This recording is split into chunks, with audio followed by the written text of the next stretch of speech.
One of my favorite things about how I live my life is how much I try stuff. Being okay at things is kind of freedom. Forget about black excellence. That shit is exhausting.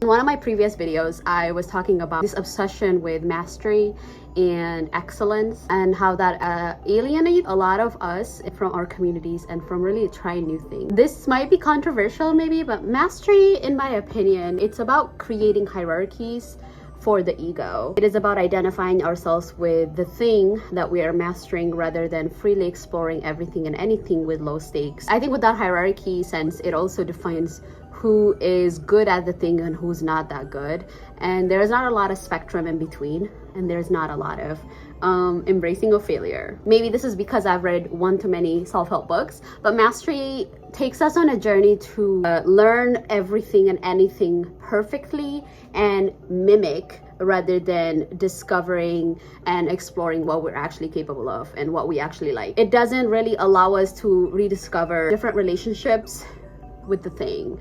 I had a very close-mindedness around volleyball because I hated it in high school. I had a really bad experience, and my cousin, who was a really active volleyball player in high school and still plays, was like, hey, you want to join my intramural volleyball team in the spring? Of course I was like, yes, but also volleyball. I ended up really enjoying it, even though I went to like one meet. I rediscovered that my hate was not necessarily for volleyball. My younger sister, is a really good example of someone who doesn't really strive for mastering everything, but rather trying everything, and she does it well enough for herself within the metrics of herself. Trying, she's learning, and she's building a habit around things like cooking or instrument playing.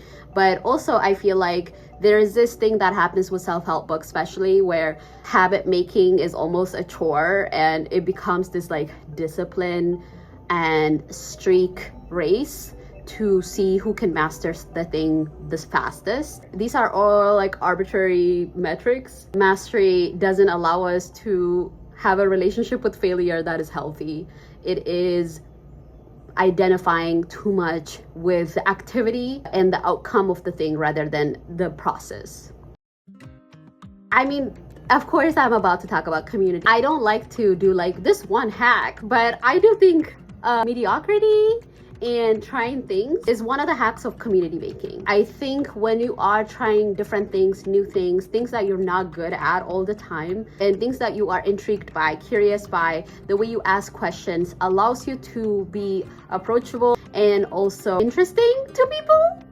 May I say? I don't know. Imagine this, you're having a conversation with someone about this new thing you picked up, let's say pottery, and that person is just like bleeding your ear with all the pottery things they've done and all the things that of pottery, and no questions to you about why you picked up pottery, why you ended up coming to this class, this is your first class.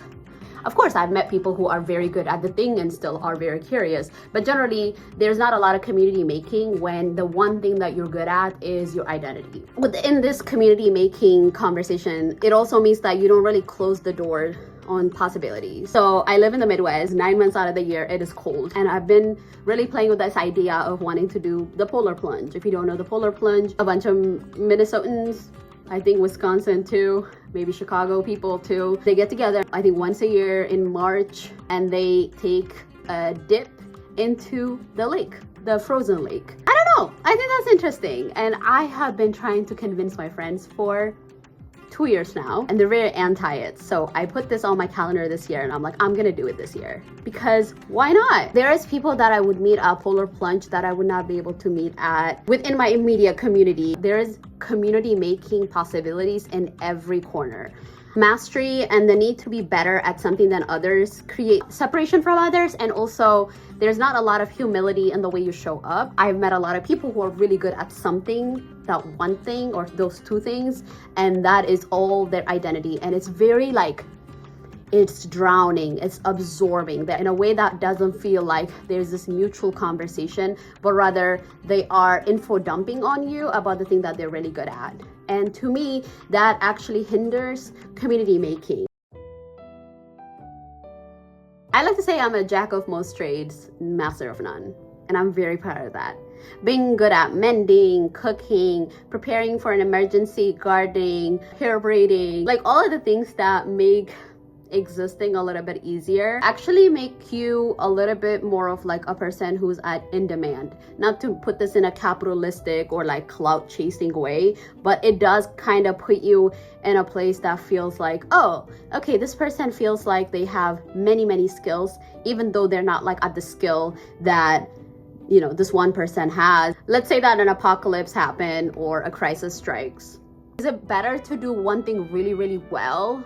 Or is it better to do many things and be good at those things to an extent? There is this conflation that happens with skill making for side hustles, or making some sort of like a passive income, because under capitalism, everything has to be passive income. At the end of the day, I think the point of community is to have many people do many different things, or, you know, one person is really good at knowing what type of herbs and medicinal herbs are really good. One person is really good at repairing and mending. There's this popularization that happens under capitalism where a skill is trending and everybody wants to go and do it. I think that's why I really truly believe it's okay to try new things that are trending. Like I got really into pickleball because I thought it was really cool and I love racket based games. Did it for a minute and I might go back to it. But it's not really about being good at pickleball, buying all the gears of pickleball, which is something that I noticed and witnessed a lot of people doing. Sometimes the things that you're good at are for survival and for better community making. I know this person who's like in my team that I work with. They're planning this wedding with their partner. It sounds like really magical, because not because of the aesthetic of the wedding or anything. Like I don't really know much about that. They said, oh, the beer is going to be provided by this person I know in community. Food is going to be catered by this person that I know, and the planning is going to be done by this person I know. I think that is someone who's able to facilitate many relationships and also create a reciprocity that feels like kind of fostering diversity of the skills of people in their community. I think their skill of facilitation and coordinating and holding all these relationships in different ways be the center of this like community making. The coolest thing about all this is that mediocrity turns into a skill. Often when our metric is about mastery or some other arbitrary metric or goal, we neglect, I think, to pick up as many skills as we are able, not for a passive income of sort, but for survival, for being in community with others in a way that feels reciprocity based. Again, I'm a huge advocate of the jack of most trades, master of none, because it doesn't create this hierarchy of ego, like who's really good at this thing. Right now, I am restoring a grill because I got really interested in the really dirty and old grill that is in the backyard. And I was like, I'm just gonna restore it. And that is my project for the summer. Do I know anything about grilling? Not really, but I'm learning so much. I'm like on step 2 of the whole process. There's something like, I think, magical and human about that. Mediocrity turning into a skill also encourages openness, and fear is minimized. It makes me courageous. In relationships, it makes me honest. It makes me open to intimacy, and not just in partnerships really, but like in all types of relationships and communities that I'm a part of. It also allows me, and this is sort of a perk, a life well lived off the screen as much as possible. Have you ever sat with someone and you're having maybe like an hour conversation, and 40% of that conversation is about what they saw on TikTok, what they saw on Instagram Reels, and there's not a lot of like offline conversations.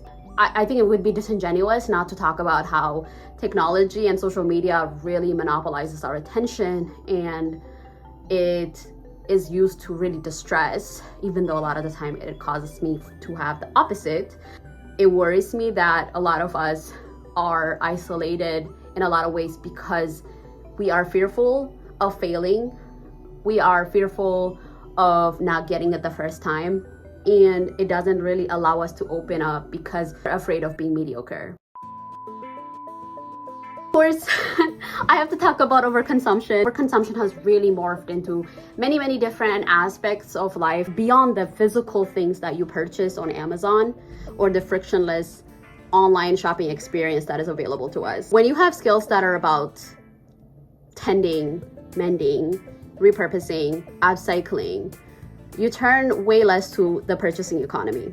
That is not to say you're not going to purchase stuff or not want nice things for yourselves. Those are not mutually exclusive. I think you contribute much less to creating physical waste. I think you have way less electronic waste. This is something that is very new in the last couple of years. AI and the environmental degradation that comes from the inquiries that we send to AI is becoming more and more present and visible. And when you are someone who strives for mediocrity and kind of does trials and errors and asking for your community and finding different ways of learning the thing, you are not going to seek out to assistance of artificial intelligence because, again, you are contributing way less to overconsumption in a different way. You're not purchasing hobbies. You are fostering the ones you already have with the means and the resources that you have. And once you know that is something that you really want to foster, then you continue on to maybe purchasing different things to supplement that hobby. To me, that is all a cause of trying things, striving for mediocrity, but not excellence, or not doing it so perfectly. And I think that's a good reason to be sort of mediocre.